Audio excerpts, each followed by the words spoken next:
Él es el director general de Red2Red, es economista y además es profesor también en la Universidad Camilo José Cela.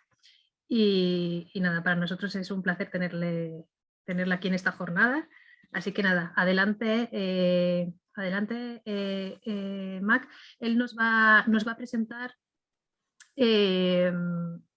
bueno, lo que nos va a presentar es este marco estratégico más amplio en el que las estrategias de desarrollo local también deben insertarse, que veníamos comentando antes, que es importante tenerlo en mente, tener unas pinceladas del mismo, saber qué elementos se están moviendo, qué elementos tenemos que prestar atención para dirigir, valga la redundancia, ¿no? Pero de una forma estratégica, nuestra estrategia, ¿no? De una forma estratégica y alineada con el contexto amplio.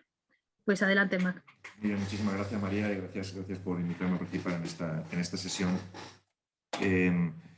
Como bien ha dicho María, mi idea era presentar, voy a intentar acortar porque creo que llevamos un poco de retraso y probablemente estén ya todos muy cansados.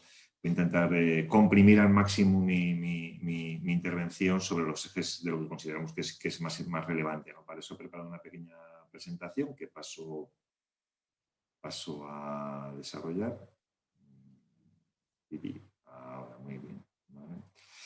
Sobre cuáles son los retos globales y el marco general en que se insertan las futuras estrategias de desarrollo local, ¿no? Lo primero que tendremos que decir a este respecto es que estamos en una crisis muy inusual, no es una crisis endógena, no es una crisis que se haya producido por una acumulación de desequilibrios o porque hemos tenido políticas imprudentes, sino que fundamentalmente, me voy a referir en este apartado a la paralización de la actividad económica, ha sido la manera que hemos tenido de frenar la pandemia, ¿no? Y por lo tanto de encontrar una solución casi de urgencia, prácticamente durante este año, para poder digamos, frenar lo que ha sido el desarrollo de la crisis del coronavirus, ¿no? La incidencia económica, en cualquier caso, ha dependido de muchos factores, ¿no? Hay países que han tenido peores resultados, hay países que han tenido mejores, fundamentalmente por dos motivos. En primer lugar, por la composición sectorial del crecimiento económico. En España lo hemos notado más fundamentalmente porque somos un país que el turismo, el comercio, la hostelería, etcétera, tienen un papel muy importante. Como todo eso se paralizó, pues efectivamente hemos tenido una crisis muy potente. El segundo elemento que tenemos que tener en cuenta es la capacidad y la fortaleza de nuestros propios marcos fiscales. Es decir, España estaba en una situación diferente a la que tenía Alemania. Alemania ha podido inyectar muchísimo más dinero en sus empresas y en su tejido productivo para aguantar, digamos, todo el desarrollo de la crisis. Nosotros no hemos podido inyectar tanto, ¿no? Y por lo tanto eso ha hecho también que la actividad económica se haya resentido por eso, ¿no? Y también señalar que la recuperación económica no depende únicamente de la política económica, no depende únicamente de nuestra voluntad, sino que depende fundamentalmente pues, de lo que estamos viendo ahora, del ritmo de vacunación y de la gestión del riesgo de que puedan aparecer nuevas variantes del virus, ¿no?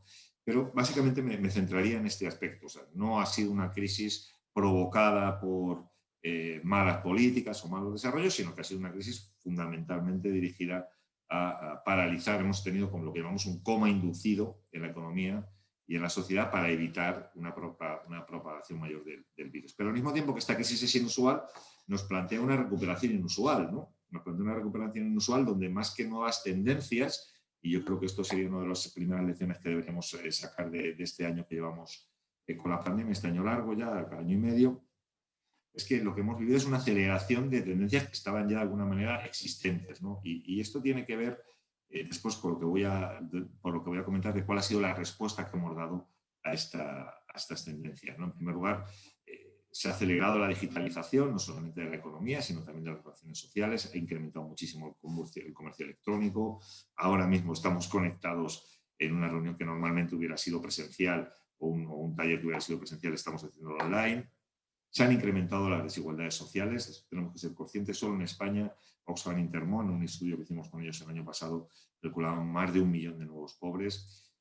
Se ha generado un clima de desconexión de las instituciones, incluso yo diría de desconfianza de la ciencia, lo estamos viendo todos los días con todo el debate que está habiendo sobre las vacunas. Vivimos en un nuevo escenario geopolítico a nivel global, de esto también me referiré muy brevemente, que ahora se está incrementando, ¿no? Parece que el cambio de presidencia en Estados Unidos, entre Estados Unidos y China, entre Estados Unidos, entre Trump y Biden puede mejorar un poco las condiciones, pero vemos que las tensiones y la competencia que existe entre Estados Unidos y China se está acentuando.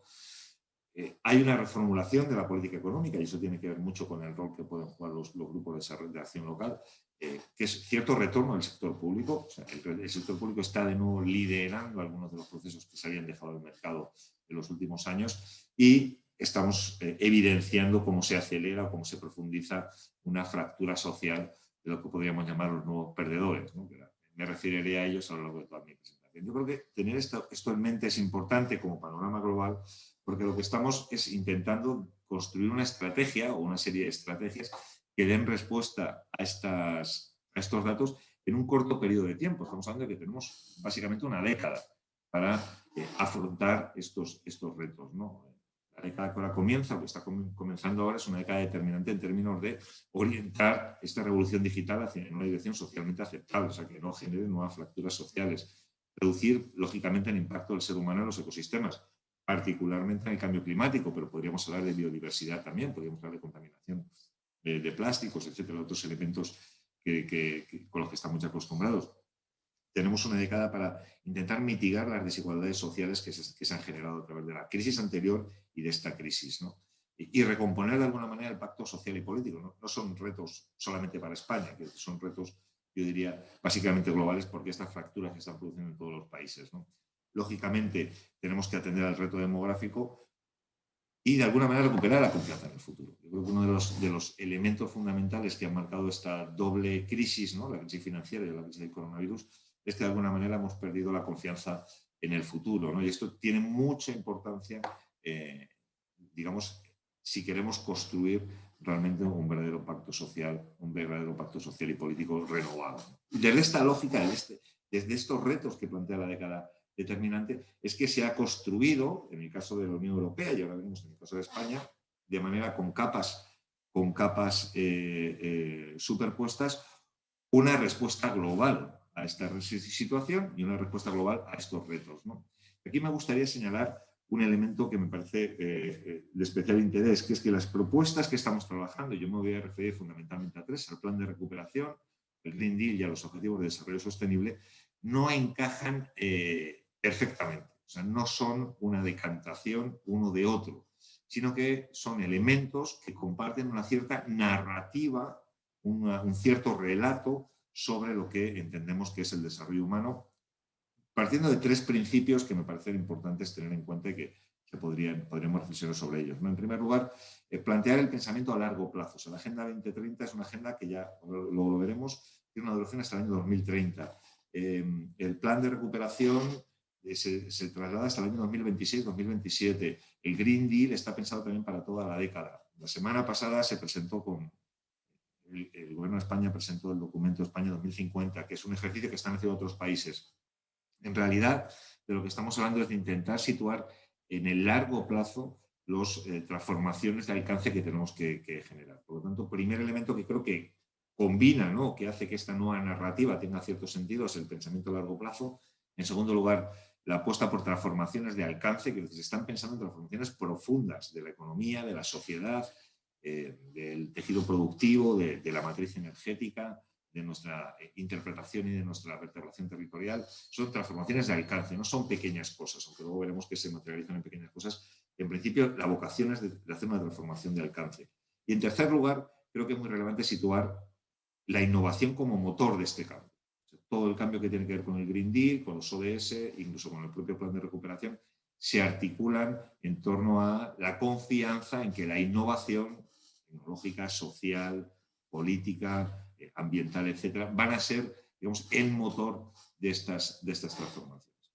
Partiendo de esta visión, que insisto, lo que genera es una narrativa, no es un plan quinquenal, ¿no?, donde los objetivos de uno casan perfectamente con los de otros, sino que se intenta generar este nuevo relato. Voy a pasar a analizar, digamos, y sobre todo particularmente en el caso de España, cómo se articulan estas tres agendas, y en particular voy a empezar por la Agenda 2030. ¿No? La Agenda 2030 es declarada en el año 2015, es una agenda bastante completa que cuenta con 17 objetivos, 169 metas y 230 indicadores. Está basada, parte, ¿no?, digamos, es una herencia de todo el proceso de desarrollo que ha habido a nivel del sistema de Naciones Unidas a partir de la Cumbre de Desarrollo Sostenible de Río +20 en 2012, todo el proceso que hubo de revisión de los Objetivos de Desarrollo del Milenio, etcétera. No quiero decir que ahí prácticamente intenta recoger o sintetizar los esfuerzos del sistema de Naciones Unidas y de la comunidad internacional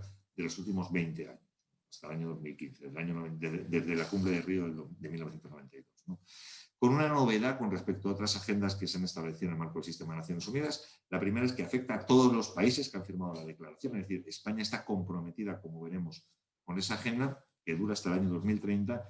Y el tercer elemento, que es una novedad, es que la comunidad internacional, y en este caso Naciones Unidas, no llama solamente a los gobiernos, sino también llama a las autoridades regionales y municipales, a la sociedad civil y al sector empresarial para contribuir a la consecución de estos objetivos. Bueno, ¿cuáles son estos objetivos? En realidad, estos son los 17 objetivos, que yo creo que los hemos visto hasta la saciedad. No voy a detener mucho en ellos porque no merece la pena hacer una descripción detallada de los mismos, pero son 17 objetivos que parten de principios relacionados con la prosperidad, la igualdad, el planeta, ¿no? Lo que se llama la protección del medio ambiente y la construcción de alianzas, ¿no? Estos son los 4 pilares sobre los cuales se estructuran los 17 objetivos de desarrollo sostenible.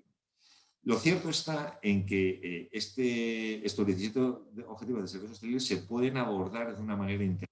De hecho, cada vez más se está trabajando en una lógica de integralidad en la visión de la agenda, ¿no? De tal manera que hoy en día prácticamente el consenso de todos aquellos que estamos trabajando en el ámbito de la agenda de desarrollo sostenible, de la Agenda 2030, se articula en torno a estos 6 principios que forman parte de un consenso, ¿no?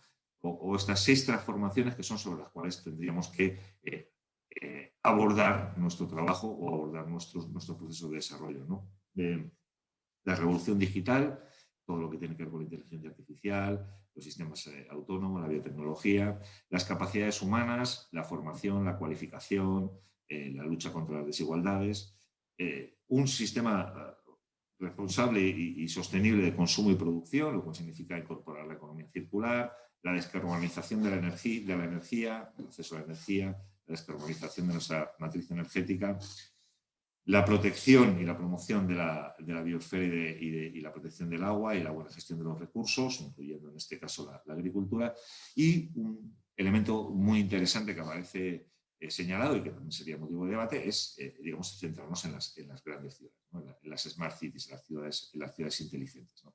Estas 6 transformaciones, de alguna manera, se plantean como palancas de cambio. Luego veremos que hay variaciones cuando hablamos de España, se plantean como palancas de cambio para lograr los objetivos de desarrollo sostenible. Y de alguna manera, a fecha de hoy, cuando hablamos de la Agenda 2030, estamos hablando de estas transformaciones o algunas muy similares, algunas políticas palanca que veremos que son muy similares a estas 6 transformaciones, ¿no? En España, la agenda, lógicamente, España como miembro de la comunidad internacional ratificó la agenda en septiembre de 2015, inició un proceso de construcción de la arquitectura de la gobernanza española de la Agenda 2030, al principio de una manera muy parcial, dirigida básicamente por el Ministerio de Asuntos Exteriores, con poco desarrollo, etcétera, pero sí con un liderazgo muy claro. Al mismo tiempo, si tuviéramos que decir quién lideró la primera parte de la Agenda 2030, o sea, hasta el día de hoy, yo diría que las comunidades autónomas y los entes locales han ido muy por delante de la Administración General del Estado. La Administración General del Estado ha tardado bastante tiempo en definir cuál es el marco de gobernanza que quería tener para la agenda. Afortunadamente ahora lo tiene, pero mientras tanto las comunidades autónomas, los entes locales, las diputaciones, los municipios estaban avanzando y muchos de ellos, como veremos más adelante, han desarrollado un trabajo muy importante de incorporación de los principios de la agenda.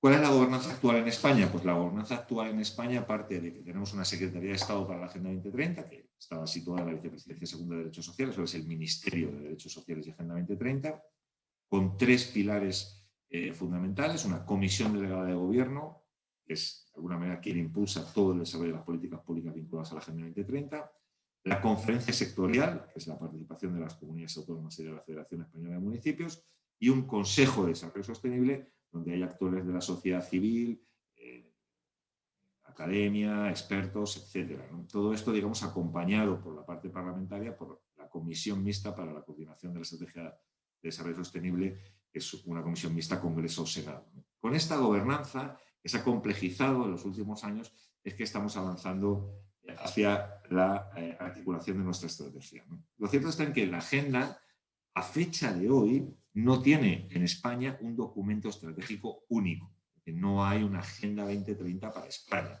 Igual que sí que podemos hablar de que hay una Agenda 2030 para Euskadi, y una Agenda 2030 de Cataluña, y una Agenda 2030 de muchas ciudades, no hay una Agenda 2030 para España. Pero se ha, de alguna manera, inspirado, o se ha utilizado para inspirar muchos de los programas que hemos visto en los últimos años. La Agenda del Cambio, que se presentó en el año 2019, el propio Plan de Recuperación, Transformación y Resiliencia presentado por el Gobierno el año pasado y este mismo año, se encuentran de alguna manera inspirados en la Agenda 2030, ¿no? ¿Qué está pasando con nuestra propia Agenda de Desarrollo Sostenible? Que está pendiente de aprobación. En principio se supone que este verano tendríamos ya el documento, ¿no? Y ahí se plantean 8 grandes retos, igual que antes veíamos 6 transformaciones, en este caso estamos hablando de los 8 grandes retos país que debemos abordar dentro del marco de la Agenda 2030. En primer lugar, la lucha contra la pobreza y la desigualdad, hacer frente a la emergencia climática, cerrar la brecha de desigualdad de género y poner fin a la discriminación, superar las ineficiencias del sistema económico, poner fin a la precariedad laboral, revertir la crisis de servicios públicos, poner fin a la injusticia global y a las amenazas de los derechos humanos, es decir, promover la cooperación internacional. Y una cosa que, digamos, una última prioridad, un último reto que he señalado como particularmente interesante, que es el de revitalizar nuestro medio rural y afrontar el reto demográfico. Por lo tanto, el ámbito de lo rural, el medio rural, el reto demográfico aparecen como una de las prioridades país en el marco de la Agenda 2030, insisto, pendiente todavía de aprobación, ¿no? Esto está todavía en proceso, esperemos que para el verano lo podamos tener. ¿Y cómo se está implantando esta agenda? Se está implementando básicamente en torno a 4 principios. En primer lugar, una alineación presupuestaria, es decir, se intenta que los presupuestos generales del Estado y de las comunidades autónomas integren los objetivos de desarrollo sostenible. Una alineación normativa, donde se está desarrollando ahora un estudio para ver cuál es el marco regulatorio que impacta en los objetivos de desarrollo sostenible y qué cosas se deberían cambiar. Lo que llaman la alineación de compra pública. Vamos a empezar a ver compra pública vinculada a los objetivos de desarrollo sostenible, bien como cláusulas sociales y ambientales, bien como elemento de ejecución de obras y servicios para la Administración General del Estado, y luego, lógicamente, por los mecanismos de seguimiento que tienen que ver con los cuadros de mando, etcétera, ¿no? Más allá de todo digamos, esta gobernanza amplia, ¿cómo aterriza esto a nivel territorial? Como decía antes, las comunidades autónomas y las entidades locales han puesto ya en marcha sus estrategias. Muchas comunidades locales y muchas comunidades autónomas tienen sus propias estrategias y sus propias agendas 2030, ¿no? De manera que de alguna manera están liderando la implementación de la agenda en el conjunto del país, ¿no? Más allá de estas actuaciones territoriales, tendríamos que señalar que es así que tenemos un sistema de gobernanza multinivel. O sea, la propia agenda establece un sistema de gobernanza multinivel donde se identifican actores clave, como decíamos, sociedad civil, academia, movimiento social, sector privado, participación de diferentes niveles de la administración, la coordinación de mecanismos y herramientas. Esto significa que se está intentando que haya una coordinación, digamos, de las políticas y de los proyectos que se desarrollan en el territorio, y también coordinar las políticas y rendición de cuentas. Esto es un poco el esquema que se está planteando para la gobernanza multinivel de una agenda que necesariamente implica la participación de los actores, locales, ¿no? Y ahí llegamos a la parte que nos interesa más, que es la propia localización de la agenda, ¿no? Realmente la agenda tiene una vocación de ser localizada. O sea, podemos entender la localización de los ODS o de los Objetivos de Desarrollo Sostenible, digamos, como el proceso de tomar en consideración los contextos subnacionales, locales, comarcales, territoriales en la consecución de los objetivos. Aunque hay un objetivo específico para ciudades, ¿no? y por extensión para todo el hábitat humano, en realidad todos los objetivos de desarrollo sostenible tienen metas directamente relacionadas con las responsabilidades de gobiernos locales, regionales, en el territorio. Prácticamente todas las metas se deben aterrizar, porque sin una participación de los actores locales en países como España, pero también en otros, es difícil que logremos cumplir estos objetivos de desarrollo sostenible. Y para ello lo que se está poniendo en marcha son se había visto, a que algunos había señalado ya, diferentes recursos en los cuales nos podemos encontrar para aterrizar la Agenda 2030 en nuestro propio territorio. Los documentos internacionales que se han estado utilizando hasta la fecha. Este mismo año, la Federación Española de Municipios y Provincias y la Secretaría de Estado de Agenda 2030 elaboraron y han publicado la guía para la localización de la Agenda 2030 en el contexto español. Es una guía que está muy completa, la verdad es que yo recomiendo al menos su lectura y por supuesto su uso, porque establece muy bien los pasos de cómo se pueden incorporar los objetivos de desarrollo sostenible a las planificaciones territoriales que estemos desarrollando. Por lo tanto, digamos, primer gran paquete de actuaciones que se está desarrollando, donde nos tendríamos que referenciar, es la propia Agenda 2030. Y ahí me gustaría señalar una cosa. No es un documento, la Agenda 2030 no es un documento, digamos, para hacer clics en una lista de tareas pendientes. No se trata de clicar, de bueno, esto lo cumplo, esto lo cumplo, esto lo cumplo, esto lo cumplo, ¿no? Sino que se trata sobre todo de tener un lenguaje compartido entre los diferentes actores para ver cómo podemos avanzar. Y en ese sentido creo que puede ser muy relevante en contextos como los que estamos señalando, ¿no?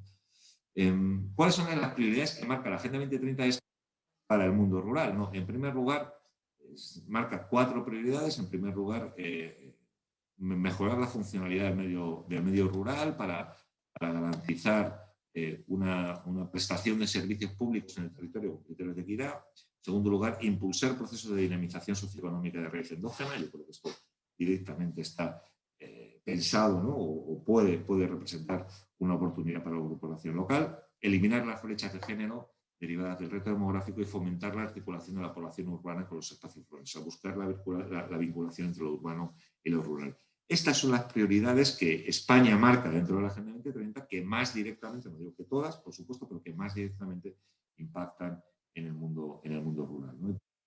Las debemos tener en cuenta o tenemos que tenerlas en cuenta como referencia para luego me referiré más a ello. Segundo pilar de intervención, ¿no? El plan de recuperación y el Green Deal, y lo voy a tratar conjuntamente. ¿Por qué los voy a tratar conjuntamente? Porque el plan de recuperación no es un plan que se construye, digamos, para responder a la crisis inmediata. O sea, estamos hablando de todo el plan de recuperación, no está pensado para responder a la crisis inmediata del COVID, sino que lo que hace es recoge las tendencias que hemos visto que había antes del COVID, que se han acelerado con el COVID y les intenta dar respuesta en el marco del Green Deal europeo, ¿no? Por lo tanto, no se trata de un fondo, digamos, para sacar a las empresas de ahora de cómo están, sino que lo que intenta es provocar una transformación de la economía española y de la economía europea en el marco del Green Deal, ¿no? ¿Y qué es el Green Deal? Bueno, pues muy básicamente diría que el Green Deal es la estrategia de crecimiento económico de la Unión Europea, aprobado antes de la crisis del COVID, se aprobó en 2019. Y es el periodo, vamos, es la estrategia que de alguna manera sustituye a la estrategia Europa 2020 y que va a ser, digamos, los lineamientos fundamentales de la política europea en los próximos años, ¿no? El Pacto Verde Europeo, Green Deal, se explica muy bien con este gráfico, que a mí me gusta mucho, donde aparecen los elementos fundamentales, donde el objetivo fundamental es la transformación de la economía, buscando un futuro sostenible, ¿no? Este, digamos, es el elemento más importante. Con estos principios o con estas líneas de actuación, ¿no? En primer lugar, incrementar la ambición climática, mejorar el suministro de agua limpia, asequible y segura, movilización de la industria hacia la economía circular, uso eficiente de la energía, acelerar la movilidad sostenible. Hablaremos un poco de la estrategia de la granja a la mesa, la preservación de los ecosistemas y la contaminación cero sin sustancias tóxicas. Digamos, este circulito de alguna manera representa los pilares fundamentales del Green Deal, ¿no? Tiene una pata fundamental, que es la pata de financiación, y luego tiene otra pata de la que también podríamos hablar, que es toda la estrategia de transición justa, que es conseguir que todas estas transformaciones que se están planteando para la economía europea no generen perdedores, y aquellos que puedan, estos nuevos perdedores de los que hablaba antes, pues realmente tengan una alternativa o tengan una transición justa, ¿no? Que no dejemos a nadie atrás, ¿no? Y sobre estos principios es sobre los que se basa no solamente el Pacto Verde Europeo, sino como veremos también el propio plan de recuperación, ¿no? En relación a la estrategia de la granja a la mesa, que está incorporada en el Pacto Verde Europeo, se ha desarrollado todo un paquete legislativo, se está incorporando, entiendo que se incorpora a la PAC, donde lo que se aparecen son estas 5 prioridades, ¿no? Garantizar alimentos saludables, asequibles y sostenibles para los europeos, combatir el cambio climático, proteger y preservar la biodiversidad, mejorar y garantizar un rendimiento económico justo en la cadena alimentaria y reforzar la agricultura ecológica. Estos serían los elementos clave que aparecen en el principio de la granja a la mesa en el marco del Pacto Verde Europeo. Y con estos principios del Pacto Verde Europeo es que se pone en marcha el paquete Next Generation, que esta es la composición. Hay un componente de 7.500 millones adicionales, aunque probablemente esta cifra haya que actualizarla, sobre desarrollo rural, pero el elemento fundamental en el que todos nos hemos fijado es en el mecanismo de recuperación y resiliencia, que son los famosos 700.000 millones de euros, ¿no? Algunas características de este paquete, ¿no? Y sobre todo del plan de recuperación, o sea, del dinero Next Generation, del mecanismo de recuperación, transformación y resiliencia.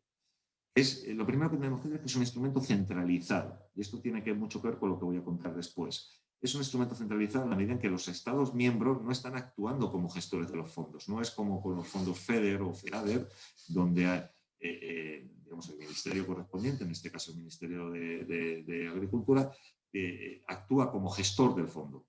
Aquí los Estados miembros actúan como beneficiarios, es decir, reciben un dinero de la Comisión, pero es la Comisión la gestora del instrumento. Como veremos, esto tiene importancia para lo que luego vamos a hablar. Se integra directamente en los presupuestos generales de los Estados, es decir, España tiene integrados el paquete de Next Generation, que corresponde al año 2021, en los presupuestos generales del Estado que se aprobaron el año pasado, ¿no? Hemos tenido que presentar un plan de inversiones y reformas aprobado por la Comisión y el Consejo, y se tienen que tener en cuenta las recomendaciones específicas que en el marco de la gobernanza económica europea nos hace la Comisión, ¿no?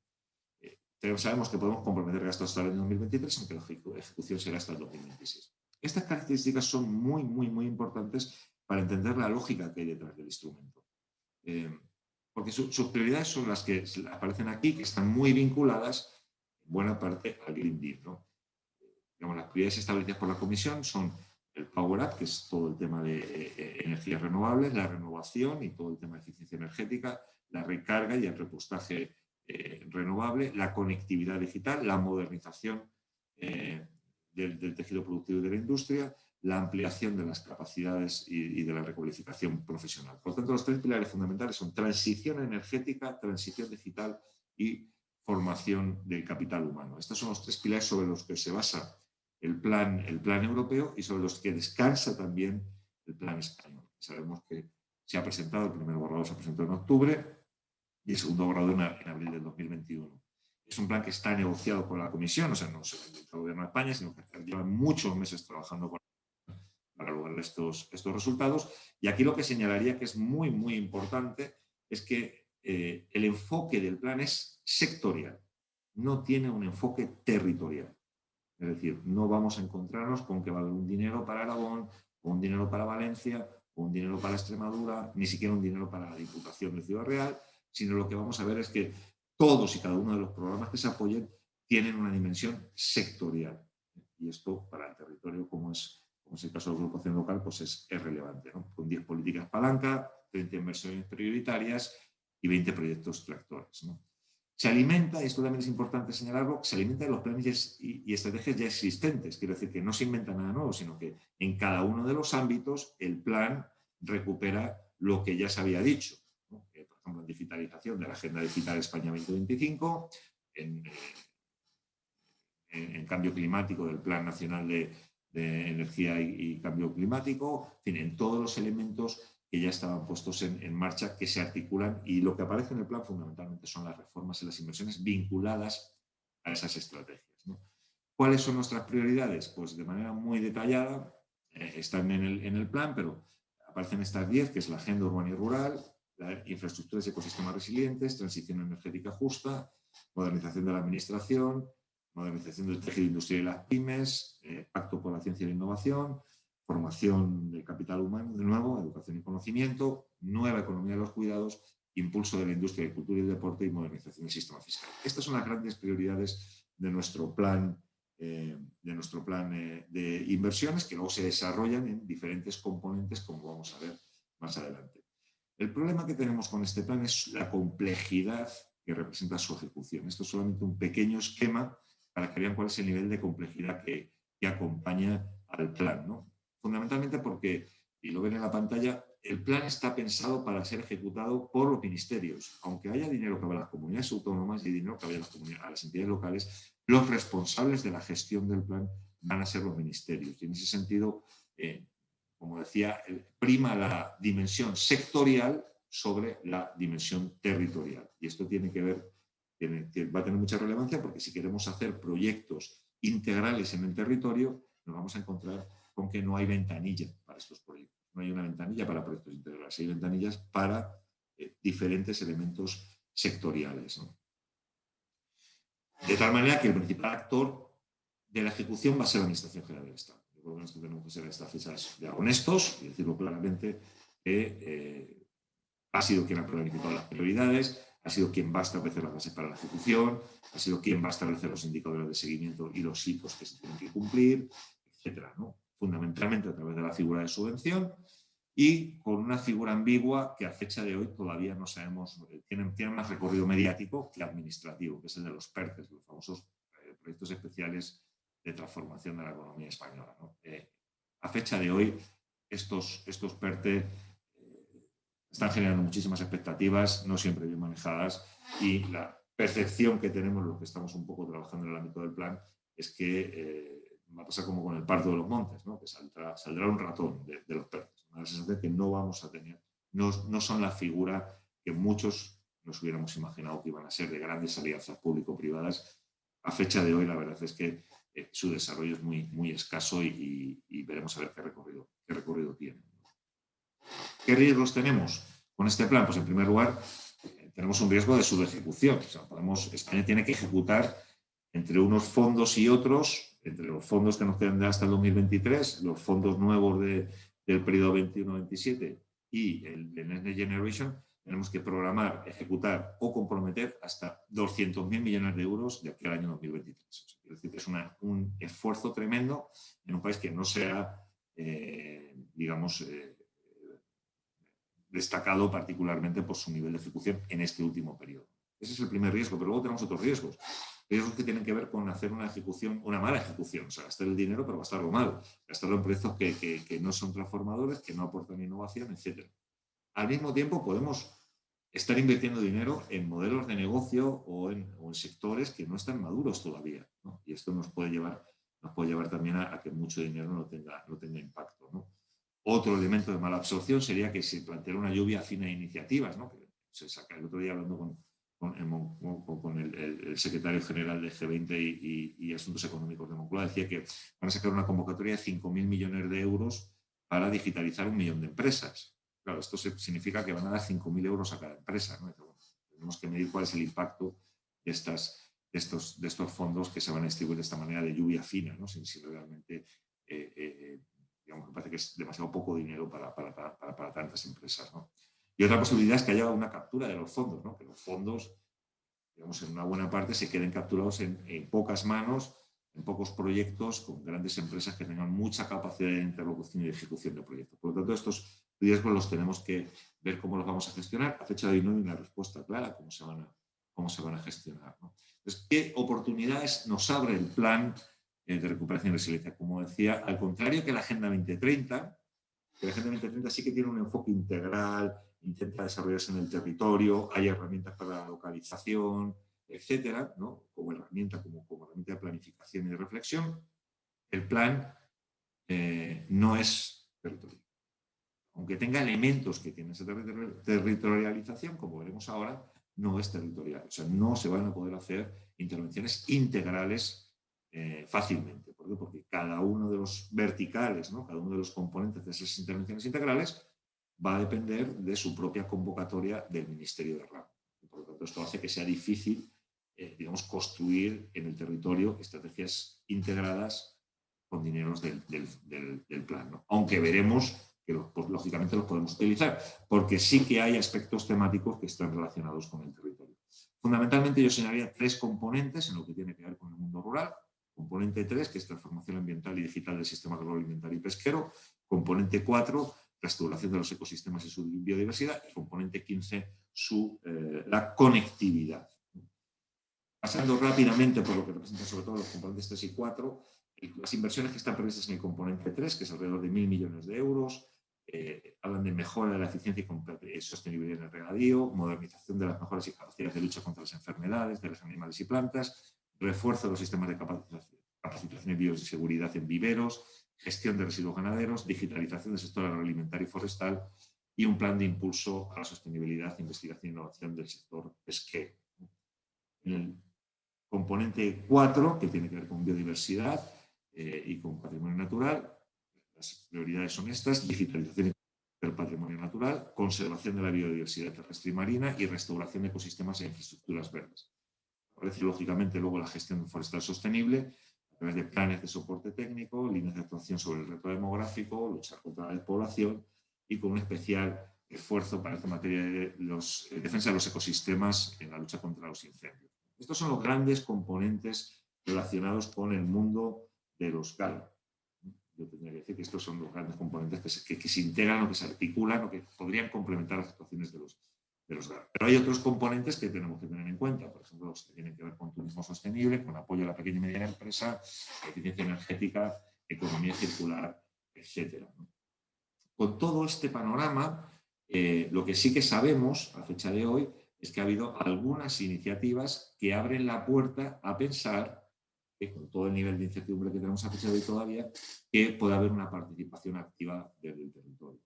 En primer lugar, las propias manifestaciones de interés. Sabes que en 2020 el Ministerio del MITECO lanzó una manifestación de interés para identificar proyectos tractores en la lucha contra la despoblación. Planteaba algunos de los que podrían ser: impulsar la transición energética, impulso a la bioeconomía, depuración y saneamiento de los núcleos rurales, conectividad digital, sostenibilidad turística, recuperación del patrimonio, etc. Realmente no sabemos qué va a pasar con estos proyectos, no sabemos qué va a pasar con esta manifestación de interés. Sabemos que muchísima gente, muchísimas entidades han presentado proyectos de lo que se denominan tractores a estas manifestaciones de interés. Pero como esta manifestación de interés se hizo antes de tener plenamente desarrollado el plan, no sabemos a ciencia cierta cuál va a ser el recorrido que van a tener. En cualquier caso, lo que también sabemos es que hay un acuerdo firmado entre el Ministerio de Transición Ecológica y MITECO y la Federación Española de Municipios y Provincias para favorecer la participación de las entidades locales en la gestión de los fondos, ¿no? De tal manera que a fecha de hoy sabemos que los municipios de más de 50.000 habitantes tendrán una gestión directa a través de los ayuntamientos, y en aquellos menores de 50.000 habitantes se harán, digamos, utilizando como organismos intermedios, vamos a llamarlo así, o plataformas de apoyo, las diputaciones provinciales, los consejos y los cabildos, ¿no? Y las diputaciones forales.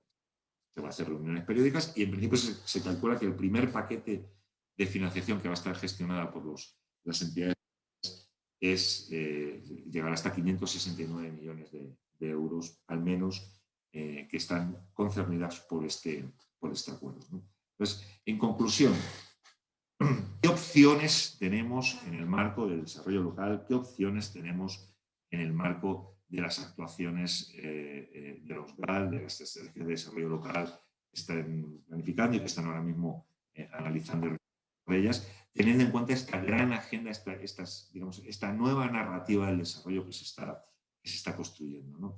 En primer lugar, yo plantearía que la territorialización de la propia Agenda 2030, del Green Deal y del Plan de Recuperación es esencial para garantizar su éxito. Si no se ejecuta el plan, no se ejecutan los objetivos, no se ejecutan estos principios allá donde se tienen que ejecutar, pues lógicamente el plan no va a funcionar, no puede sobrevolar solamente, digamos, en el discurso, sino que tenemos que aterrizarlo, ¿no?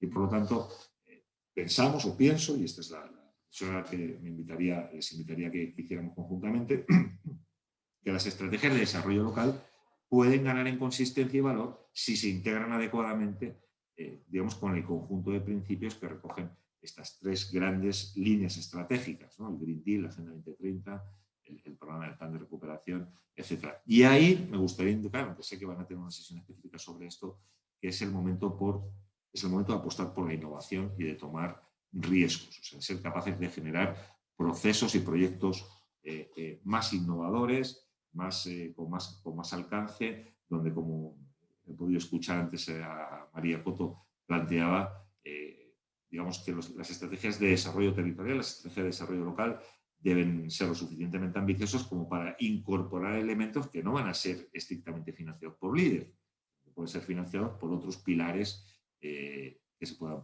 poner en marcha, ¿no? Entonces, como recomendaciones y conclusiones de esta presentación, que he acelerado para que podamos, supongo que recuperar algo de tiempo, la Agenda 2030 efectivamente puede ser una referencia muy potente para la planificación, el establecimiento de esta narrativa compartida en el territorio. No nos olvidemos que tenemos que ser capaces de construir una narrativa sobre lo que queremos en el territorio. María se ha referido a ello con anterioridad. Y la Agenda 2030 sí puede ser una referencia muy potente, porque se está desarrollando a nivel global y porque de alguna manera articula esta gobernanza multinivel que estábamos planteando, ¿no? El primer elemento. El segundo elemento que me gustaría señalar es que el Pacto Verde Europeo ya incorpora actuaciones que van a estar directamente vinculadas al desarrollo rural y que ya están integradas o que se están integrando en el paquete de la PAC 2021-2027, se va a desarrollar todavía más.